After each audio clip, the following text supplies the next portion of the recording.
నమస్తే అండి, నేను రజాక్. ట్రంప్ భారతదేశం మీద టారిఫ్లు పెంచడం కారణంగా సొంత దేశంలో ఉన్నటువంటి ప్రజల దగ్గర నుంచి, సొంత దేశంలో ఉన్నటువంటి రాజకీయ నాయకుల దగ్గర నుంచి, పార్టీల దగ్గర నుంచి తీవ్ర స్థాయిలో వ్యతిరేకత వ్యక్తం అవుతోంది.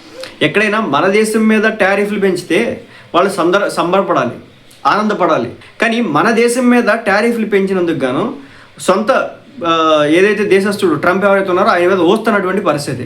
లిటరల్గా కోర్టులో కేసులు వేస్తూ ఉన్నారు. భారత్ మీద 50% సుంకాలు వేయడానికి లేదు. భారత్ మన మిత్రదేశం, మన మిత్రదేశాన్ని ట్రంప్ దూరం చేస్తూ ఉన్నాడు. భారత్ నిజంగానే మిత్రదేశం. ఎవరికైతే చేయిస్తుందో వాళ్ళకి చేయించేటటువంటి దేశం భారత్. ఎప్పుడు కూడా పక్క దేశం హ్యాపీగా ఉండాలని కోరుకునేటటువంటి దేశం భారతదేశం. భారత సంస్కృతి అది. కాబట్టి అలాంటి సంస్కృతి కలిగినటువంటి దేశాన్ని దూరం చేసుకోవడం వల్ల రేపటి రోజున చైనాతో ముప్పు అమెరికాకు వస్తుందని చెప్పేసి బహుశా వీళ్ళు గమనించినట్టున్నారు. అందుకోసం అని చెప్పేసి ట్రంప్ మీద అంతెత్తుపడుతున్నటువంటి పరిస్థితి.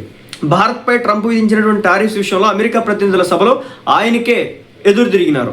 భారతీయ వస్తువుల దిగుమతులపై అమెరికా అధ్యక్షుడు డొనాల్డ్ ట్రంప్ విధించిన 50% సుంకాలను రద్దు చేయాలని కోరుతూ అమెరికా ప్రతినిధుల సభలో 3 సభ్యులు తాజాగా ఒక తీర్మానాన్ని ప్రవేశపెట్టారు. ఈ సుంకాలు చట్ట విరుద్ధమని, అవి అమెరికన్ కార్మికుల, వినియోగదారులు, ఇండో-యుఎస్ సంబంధాలకు హాని కలిగిస్తాయని చెప్పేసి వీళ్ళు చెప్పడం అయితే జరుగుతుంది.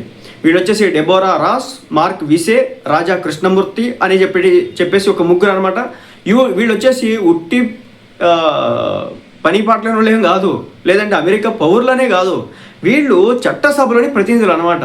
అమెరికాకి సంబంధించినటువంటి చట్టసభలో ఉన్నటువంటి రాజా కృష్ణమూర్తి అని చెప్పేసి ఒక ఇండియన్ ఎలా అవుతాడు? ఇక్కడ నుంచి అక్కడికి వాళ్ళ తాతలో తండ్రిలో వెళ్ళిపోతే ఆ దేశంలో పుట్టి పెరిగితే కనుక అక్కడ వాళ్ళకంటే ఒక వారసత్వం వచ్చిన తర్వాత వాళ్ళు అలా అవుతారనమాట. కాబట్టి డెబోరా రాస్, మార్క్ వీసే, రాజా కృష్ణమూర్తి అనే 3 యుఎస్ చట్టసభ ప్రతినిధులు ఈ తీర్మానాన్ని ప్రవేశపెట్టారు. అంతకుముందు బ్రెజిల్పై విధించినటువంటి ఇలాంటి అత్యవసర సుంకాలు ఉపసంహరించుకోవాలని చెప్పేసి ఇలా మాట్లాడుకోవడం అయితే జరిగింది. సో మొత్తానికైతే భారతదేశానికి సంబంధించి అమెరికా రాజకీయాల్లో ఒక ప్రకంపనలు అయితే వస్తున్నాయి. ట్రంప్ కనుక ఈ సుంకాలు తగ్గించకపోతే కనుక నెక్స్ట్ ఎలక్షన్స్లో ట్రంప్ భయంకరమైన ఓటమిని చవి చూడబోతున్నట్లుగా వార్తల యొక్క సారాంశం. ఎందుకంటే లాస్ట్ ఎలక్షన్స్లో కూడా, అమెరికాలో జరిగినటువంటి ఎలక్షన్స్లో భారత ప్రజలు ఎవరైతే ఎన్ఆర్ఐస్ ఉన్నారో వాళ్ళు ఇక్కడ నుంచి వెళ్ళిపోయి అక్కడ ఉద్యోగాలు తీసుకుని H1B వీసాల మీద ఉన్నటువంటి వ్యక్తులు కూడా వేస్తారనుకుంటాను. అదేవిధంగా ఆ దేశంలో గ్రీన్ కార్డు తీసుకున్న వాళ్ళు కావచ్చు, ఆ దేశంలో పౌరసత్వం పొందినటువంటి వాళ్ళు ఎవరైతే ఉంటారో వాళ్ళంతా కూడా ఓట్లు వేస్తారు. కాబట్టి వాళ్ళంతా కూడా ట్రంప్కి వేయకుండా లాస్ట్ ఎలక్షన్స్లో వీళ్ళంతా కూడా పని కట్టుకొని ట్రంప్కి వేయడం అనేది జరిగింది. ఎందుకు ట్రంప్కి వేసినారు?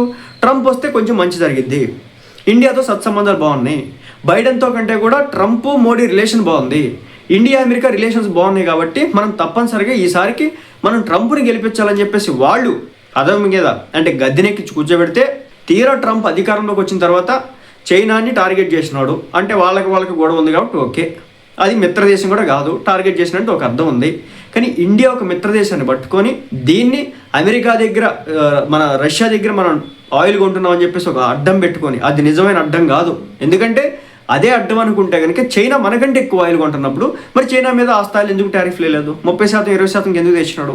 మన మీద తగ్గించట్లేదు, అదేమంటే భయపెడుతున్నాడు, మీ మీద ఇంకా 200% పెంచుతా, 500% పెంచుతా. కానీ ఇదే రష్యా దగ్గర నుంచి ఇదే అమెరికా ఈరోజు యురేనియం కొనుక్కుంటా ఉంది, న్యూక్లియర్కి సంబంధించినటువంటి డీల్స్ చేసుకుంటా ఉంది.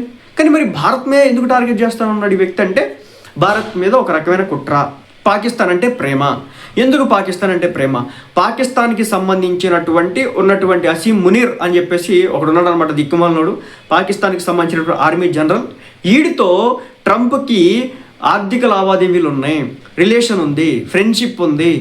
ట్రంప్ కొడుకు అక్కడ బిజినెస్ చేస్తూ ఉన్నాడు, క్రిప్టో కరెన్సీ, బిట్కాయిన్ మైనింగ్ కోసం చెప్పేసి పవర్కి సంబంధించినటువంటి కొన్ని అన్నీ కూడా కల్పిస్తూ ఉన్నాడు, వసతులన్నీ కూడా కల్పిస్తూ ఉన్నాడు. చాలా తక్కువ రేటుకే పవర్ను సప్లై చేస్తున్నటువంటి పరిస్థితి అక్కడ ఉన్నటువంటి పాకిస్తాన్కి సంబంధించినటువంటి ఆర్మీ జనరల్.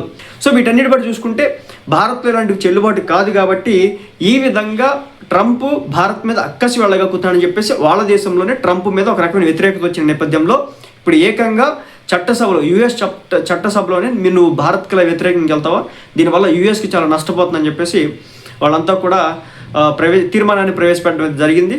సో సొంత వాళ్ళ దగ్గర నుంచి భారీ స్థాయిలో కుంపటి ఎదుర్కొంటున్నాడు ట్రంప్.